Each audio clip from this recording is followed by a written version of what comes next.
Hi, I'm Scott Starratt with Starratt Wealth Management. So today I want to talk a little bit about what's going on in markets from my view. And first, as a complete caveat, I have no clue. If anybody says they have a clue on what's going to happen over the next month, 2 months, 6 months, they're making things up. Because the reality is nobody knows, and we're in very uncertain times.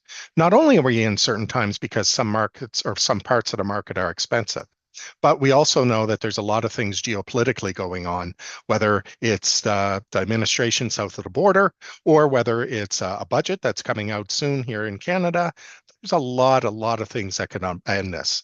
But one of the things I'll say is that we've seen this before. We've seen a lot of volatility or potential volatility in the market, and it works one of two ways. Either we have a situation where things continue to go up higher and higher, what I've referred to last month as a melt up in the market, or we see things correct, where there's a breather, markets drop, and we're in a situation where it'll take some time for things to recover. Very rarely is there a situation where things just continue to go on as they are with no drop eventually.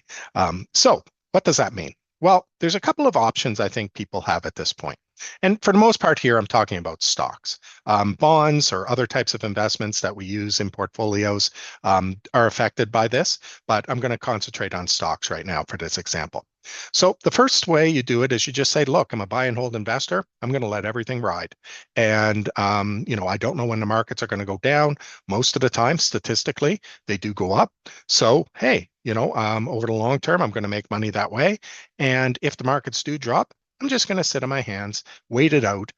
All this, of course, is making sure that you have good quality companies or managers or investments in the portfolio. But I'm just going to sit on my hands and wait for things to recover as they always do. The second option, and this is the option that we've employed, is to trim a little bit off the table, to take some money off the table. And the idea behind this is to say, look, we don't know when the markets are going to drop. We know that, markets over the last 3 years have done very, very well.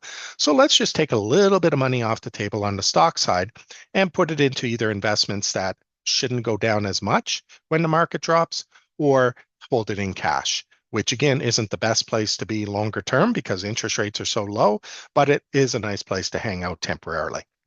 The idea behind this is that if right, and eventually the markets do drop, then instead of just sitting on your hands, you can actually employ some of that money into the market.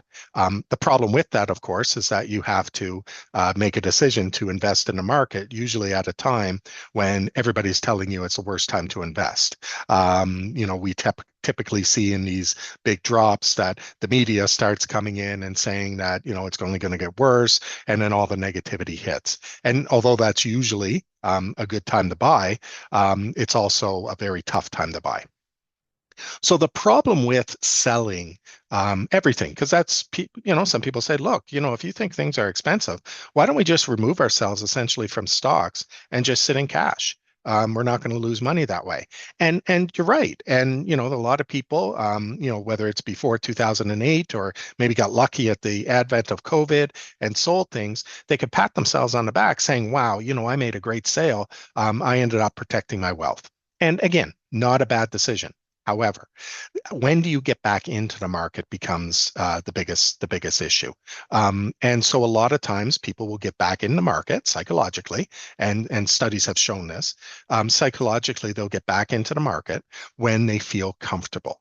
And when they feel comfortable is usually a point where things have recovered substantially. And again, the media narrative keeps on talking about what's going on and how things are positive and we're recovering, et cetera, et cetera. If we look at 2008, if we look at 1998, if we look at 2000, according to the Globe and Mail, that was about, 6 months to 10 months to 12 months after. But if you had, invested as things were bottoming or just starting to improve, obviously you would have done a lot better. But that's the problem with holding cash is usually you're holding cash because you're scared, and you aren't less scared until things look really good. And sometimes that's a little bit too late. So what do we think? So again, we don't know. We don't know what's going to happen in the markets. All we do know is that that things are going to continue to bump along. There are some really good companies. The managers we have in client portfolios are good quality. I was just down in Toronto and met with a whole bunch of them, if not all of them, here over the last couple of months. And I'll tell you that the managers we use in client portfolios have done quite well. So other than that, I think we're going into the end of the year where there could still be, like I said, some volatility. We'll see. And we're hitting the time where we're going to be reaching out to everyone and talking to you about year-end tax planning, making sure we have all contributions made before the end of the year or things taken out in the case of RIFs, and then making sure that everything's in a good place as we enter 2026. In the meantime, if you do have any questions or concerns or just want to chat, please do reach out to Jim, myself, Angela, or Alex. All four of us more than happy to chat with you and answer any of the questions that you have.